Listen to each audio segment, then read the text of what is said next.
The club is in a great position at the moment with so many members. This age group here, the 5 and 6 year olds, we've got 3 and 4 year olds down there all the way up to 21. And did you play matches over here? Yeah, I played matches. And did you play Treasure Island over here? Yeah. I didn't know. And did you do the 2 against 1 player over there? Yeah. 2 senior squads, we've got a ladies squad for next year as well. So the club is performing in all the way it should be. Now we have another 12 girls team next year, so it's a great opportunity for the club to just show that we can cater for everyone in sport. And linking then with Galway United, linking with the Galway Women's Football Club. Today we're bringing our under 11s and under 10 girls to the match, to the Galway Women's match against Bohemians. So that's a fantastic occasion, shows the girls that there's a future and a pathway for them as well.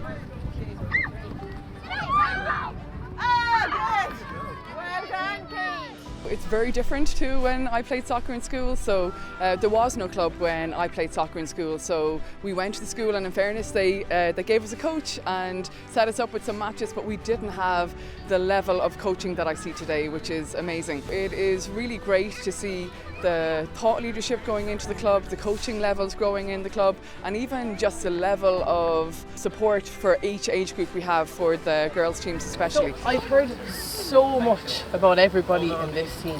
You wouldn't believe how much I've heard. And it's absolutely fantastic to see. I think there's like 16 or 18 of you here today. As in terms of what it means, I mean, I spoke to you earlier and you're like the club has doubled in size, and I think women's football has seen this throughout the world in terms of participation and development, and it's hugely important for I suppose someone in my own position that's trying to recruit and trying to get the best players in. I mean, we need to get them from somewhere. The participation and the development in our local area, in our local teams is really it's not that it's good, that it's really needed. Like, I mean, it's you can't have the product that we have without having all these kids here this morning. I train with the under 8 girls on a Saturday morning here in Renmore, and I just love being here each morning and seeing the girls come out and learn skills and develop the game.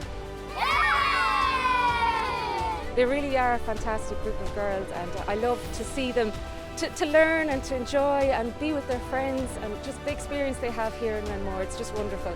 I suppose a standout day for me would have been last year when we finished up the season, and we had a beautiful day here in Renmore. We had an ice cream van here, and the children just had a ball, and the parents too. Everyone just came together, and during the tough times we've had during the last few years, to see a sunny day here in Renmore and everybody just come together and enjoy the fun of soccer and how it brings everyone together, it was just wonderful.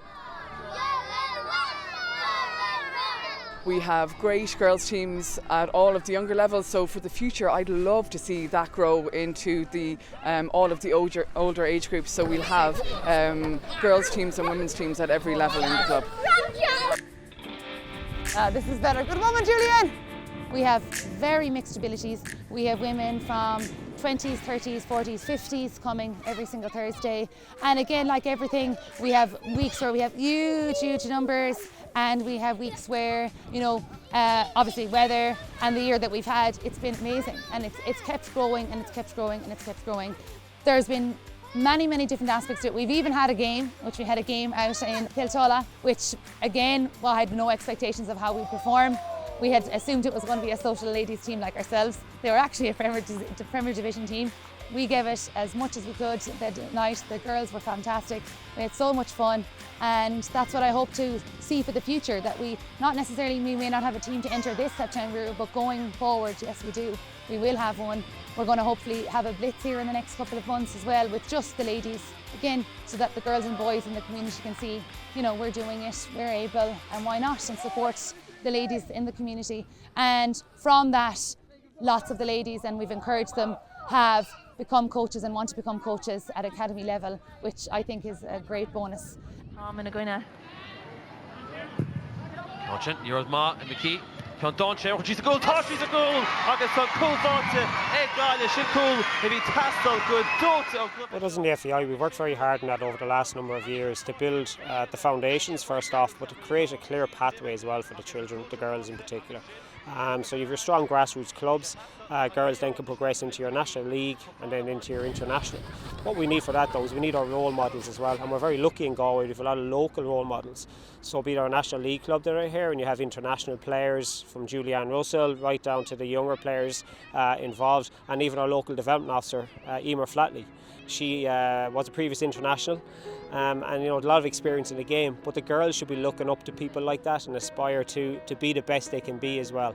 If they make it to a professional level, you look at the captain of Liverpool, F.A.I, another Galway woman who's shown what can be achieved in the game, but also working in tandem, and it is very strong for us as well, as working in tandem with the education sector as well. So the girls develop their football skills, but also their education part, because these girls are talented in what they do, but they're also very smart as well, and have carved out very good careers for themselves as well, which is very important to us.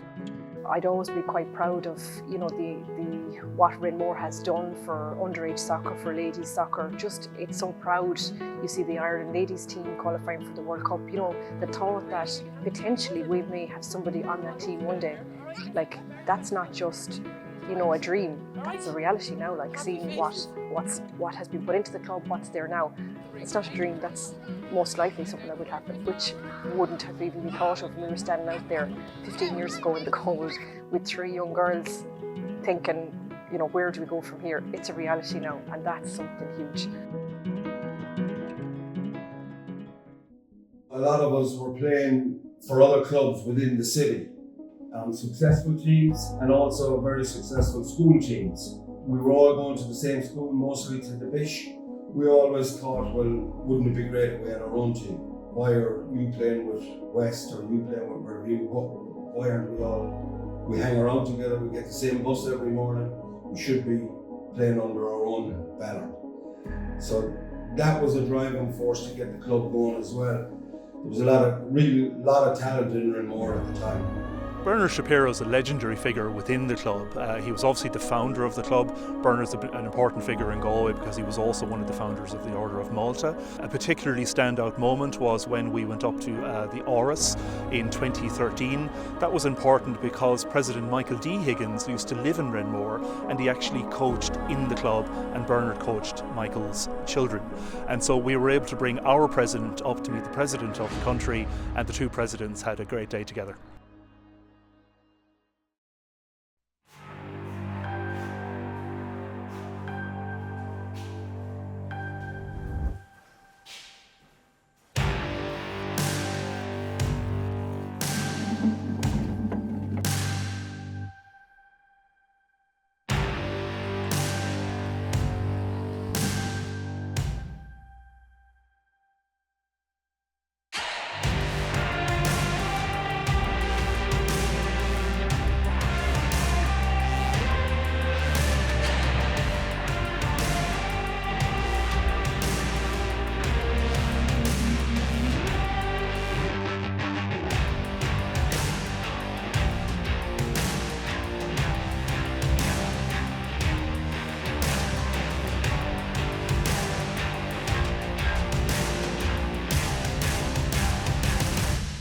I was away from the club for a while, but I was conscious of the numbers dwindling in the juvenile side. I was looking at results every week, and I could see not too many Renmore teams, but it's slowly but surely building up, and now it's fantastic to go down there on a Saturday morning and see the number of young boys and girls running around there, and they will experience what I experienced as a young lad, a club that you love going to, you love playing the game of soccer, and hopefully in a few years' time all those young kids will develop into very good players that will go on to represent their club at a higher level, maybe, play for Galway United, play for Ireland, as they have done, as we have had players do in the past, to get back to that level. And for me, that's the key thing about Renmore Soccer Club, is that these kids have that opportunity now to go there every week and play their game and enjoy it and get decent, good coaching, bring them on the game, develop them, and have fun at the same time. I joined the club as an 18-year-old, and I won a league. I won a league and a cup. We did a double that year. The following year I actually signed for Galway United, and that was in a Division 2 C league. Tom Bradley was the manager. Ronan, get after it, help George. Help him out. Alex, you're not helping, there's no goals, it's possession football. Come back in. Hello, Colm, good touch. Keena, make an angle. Can you receive it? Can you receive it? Alex, yes, press, press, press. Well done, Alex. Good press. It was a bunch of friends playing together on a Saturday, going from playing down here in Renmore to playing in front of 1,000 people in Eamon DC Park. It was special, yeah. And there's I have some great memories of it and some great matches. And the away matches too. There's a couple of grounds that we done really well in and a couple of grounds I really like playing in. Turner's Cross down in Cork was a lovely pitch, great crowd. Tallaght Stadium, very hostile, you know, you need to have a thick skin in you down there, but I enjoyed every minute of it. I enjoyed that part of it, you know. I felt I never shirked away from any of that, and no, I really enjoyed that. But there's no goals. You have to just keep the ball. It's possession ball. I suppose when I left, I was always looking for a club to kind of come back to, do a bit of coaching, help out amongst the community, and Renmore was just a perfect fit. Yeah, well done. Pass, pass. I think it was Niall Murphy on a day like this wrote me in. I think it was under 10s at the time. Yeah, we kind of never looked back. We had a great little, I'd say, management team, myself, Spiros and Ollie, three of us. And my favourite memory, I suppose, going back is just those kids going from an under 10s up to an under 17 now. We've had them 7 years. And watch them grow as people and as a player too. As a coach, I play a vital role in that. A club like Renmore is a great community club to help these kids grow. And like that now, we still have a core bunch of players from that under 10s age group to now at 17s. And it's incredible when you think back of it, like to keep them together for that long, keep them interested in football. And Renmore is just a perfect club. It ticked all the boxes.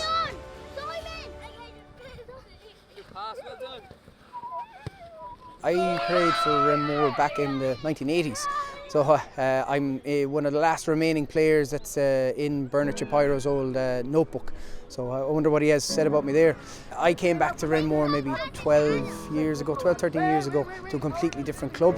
But the best memories I have are still from that initial period when we were 10, 11-year-olds. We got to a cup final playing Newcastle, and we lost, unfortunately. But the guys that I played with on that day, they're still friends of mine today. Well, growing up in Renmore, and we've been here for a couple of generations, the Duggan family, for me Renmore soccer was always here. Renmore soccer certainly has brought a community spirit on and matured that community spirit and gelled the community together. And since the pandemic, as a society and as a community, we all appreciate more the local aspect of our clubs, our amenities, our communities, how we gel together, our local businesses, and each one of those has its own part in supporting each other. So Renmore soccer to me means community. The whole idea of having a club in the community, involving the community. So it's the togetherness, it's the whole. I'm new to Renmore, so when I joined the club, I felt like I made connections with people from the community. Renmore has meant to me a sense of community. It's a sense of we are here together. Our own kids all grew up here together. They played together. They were a part of the club. It was a huge part of their life, and it was a huge part of our life. So I suppose the biggest thing it meant to me is community. It was our community in Renmore. My favourite memory would be probably the 2017-2018 season when we got promoted from Division 1 up to the Premier Division under Paul Sinish. It was just a great season, and overall, it was just a great training session, a great bunch of lads. And of course, we had to get promoted on Good Friday, which back then the pubs weren't open, so we couldn't even celebrate. But it was a great night. Playing here as a kid and then coming back, being asked back to manage the B team, and seeing a lot of the lads I played with when I was young turning up for training. So we brought the B team up to DC Park. Unfortunately we lost in the final, but getting a call a few days later from Alan O'Boyle then to manage the first team, that just was really good for me, really exciting. For me it means an awful lot to me. It's a massive part of my life. So obviously I trained the first team and we're really working hard on that for the last few years. It's great to see how far the academy has come here. It's really exciting for the future. My favourite memory was just growing up here and just playing football with all the kids in the street, with those kids then coming up to the club and us all playing together. I mean, at that time there was kids on every street in Renmore, and we were all out playing football and things like that. So to come up to the club and play with the club, with them, that was pretty good. We had a really good squad of players at the time, good players that wanted to learn how to play football, and went to a 10 training, good discipline as well, and we won a number of leagues, under 12s, 13s, 14s, 15s I think I remember, but Connacht Cups as well. We had I think 7 or 8 on the Galway town team. That led into trips away. So we went to Man City for a weekend, great time, played at their new stadium before it was as cool as it is now. We went to play the competitions in Dublin. We were the first team in Ireland to use the Aviva Stadium. But we also went on to Cork and Kerry and Sligo, loads of tournaments all over the country. And the kids always remember them, not actually the winning, it was just having crack and having fun and having good trips with the kids. When I was playing football with Renmore Soccer and many before me, we were togging out in cars. We decided at the turn of the century to literally build a clubhouse, or try to build a clubhouse. Blood, sweat and tears went into that over the next 6 or 7 years, and thankfully through the work of the committee, the hard work of the committee and the local people who earn more, it came to fruition here, and the clubhouse you see today is as a result of that project. So the clubhouse has allowed us to achieve things like the club mark. Well, we're after getting the club mark, I think, yesterday as well from the F.A.I, so continued on that path, because that's a path of excellence, linked with a national mark that says this is how good we are, this is where we aspire to be. A community club like Renmore, it's very important to us to receive this award because it gives us national accreditation to the learning environment we've created here at Renmore, which we're very proud of. It's a positive, safe and consistent learning environment. I think we've got nearly 80 volunteers now, all of them Garda vetted, safeguarded, which means that they're actually engaged in what we're doing. Garda vetting and safeguarding are paramount in what we do here, and ultimately we are a club that has large numbers of children, and it is important for us, and I as chairman, that everybody is safeguarded and everybody is Garda vetted. And I would like to compliment the committee as a whole over the last number of years who have worked hard at this to ensure that we are within compliance. Every coach that we brought on board is engaged enough to go and sit for 2 hours and do a course. That's rare. That's something we haven't had before.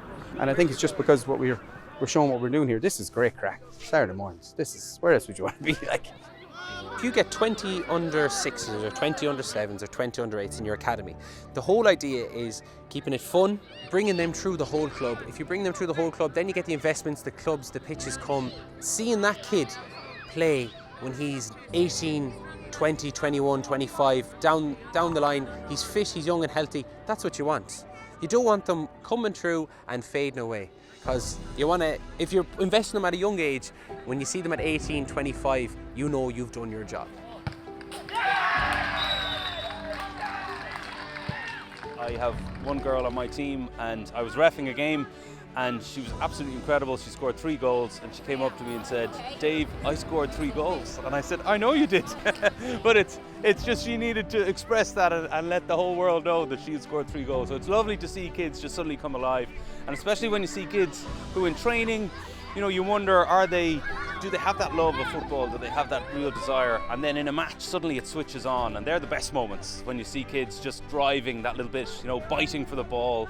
You know, a 60-40 chance, and they're getting it from the 40 side. So those are definitely the standout moments, you know. And of course the odd victory along the way. Renmore has had many successes over the years. The successes really started in the summer of '79, where in the Wish weekend they took a number of cups in one weekend, including the Richard Quinn Trophy, the Sweps Cup, the Joe Wickham Cup. The junior reserve side won the league in '79. Also, they returned that also in 1981 and 1991. The club then went on to have successes in 1995, where they represented Ireland at an international competition in Tomasi, Hungary. And then in '96 they won the Premier League, the Heineken Premier League. Justin Neary was a manager at that time. They also won the Premier League in 1998 with Dermot Coll. It was a big challenge to me to manage a Premier League team, my first foray really into the coaching sphere. I assembled what I thought was a reasonably good squad. Renmore had always been noted for cup runs, and that particular first season we went all the way to the Connacht Cup final. Unfortunately, we were beaten 2-1 after extra time by Galway Hibernians. They also won the league and pipped us into second place, and we went to the last 16 of the F.A.I Junior Cup. Should have won in Dublin against a team called Kilmore United, lost 2-1 after extra time. We did win the area final of the F.A.I Junior Cup, that there was a trophy in place for winners of the area final of the F.A.I Junior Cup, and that subsequently led us to what probably was, most of the players will remember from the time, a trip to Budapest, where we played in a tournament and we won the tournament in Budapest, and it was a great bonding experience. That then led into '96, and I had learned my lessons from the previous year.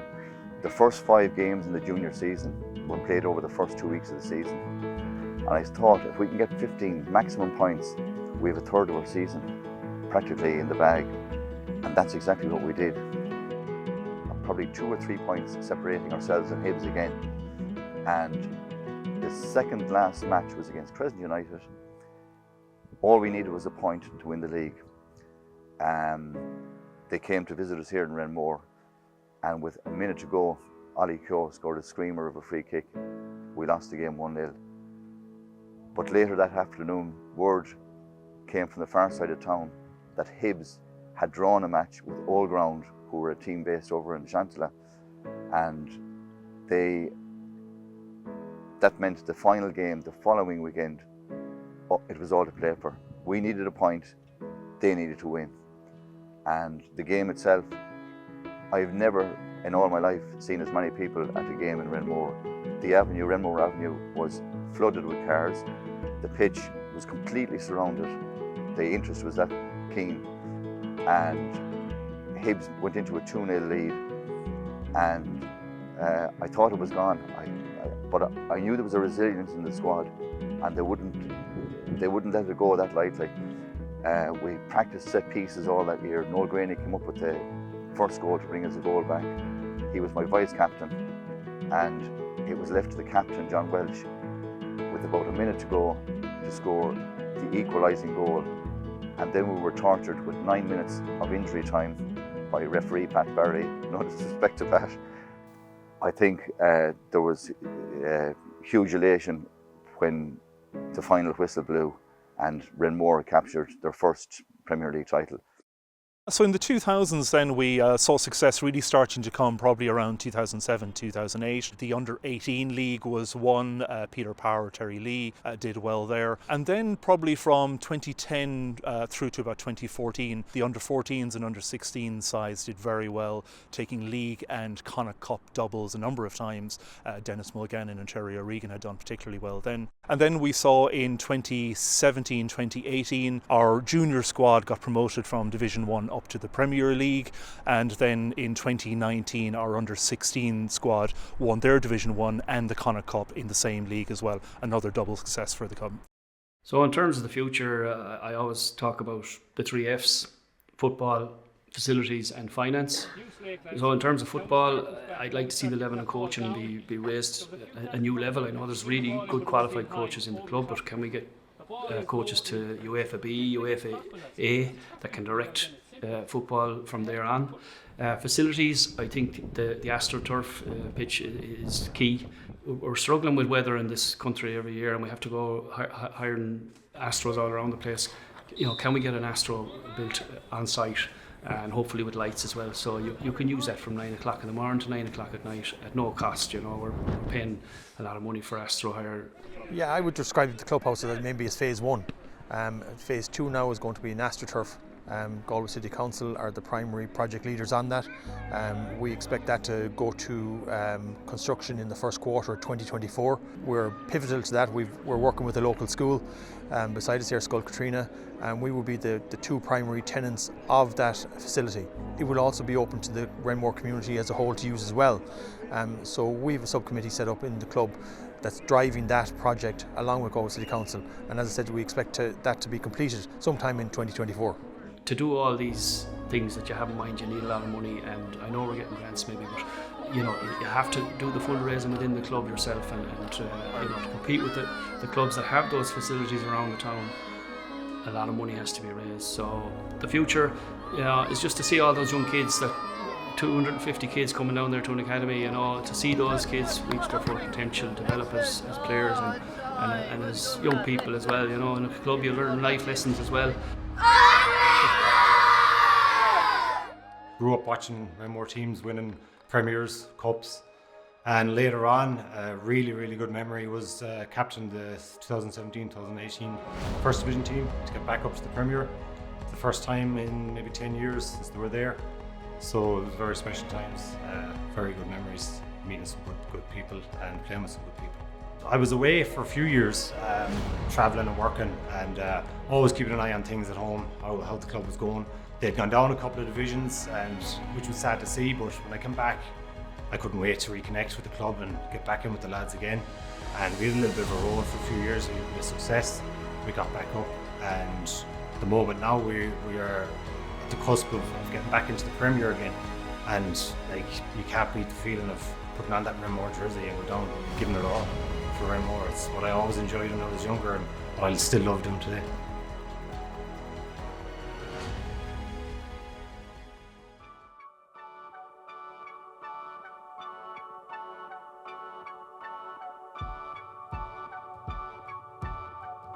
There's a lot of things that you can get involved in, and I suppose that's sometimes the bit of fear that people might have about coming down here, that they have to be able to kick the ball around to help out, or that they have to have played soccer in their past to help out. That's not the case at all, and thankfully in the last number of years we've become a lot more open to come on down. There's loads and loads of different things that are part and parcel of getting a great club like this up and running every week and every month and every year.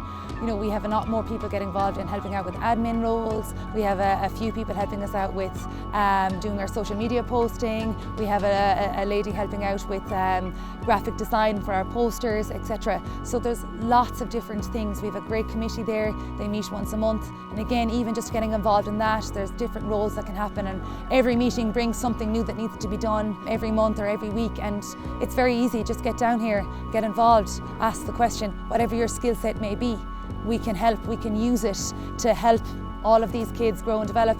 It may not be kicking a ball, it may be writing, it may be typing, it may be admin, it may be IT, it doesn't matter. We're willing to take on any expertise or any excellence that you have. It can only help us to bring this club even further into the future and beyond.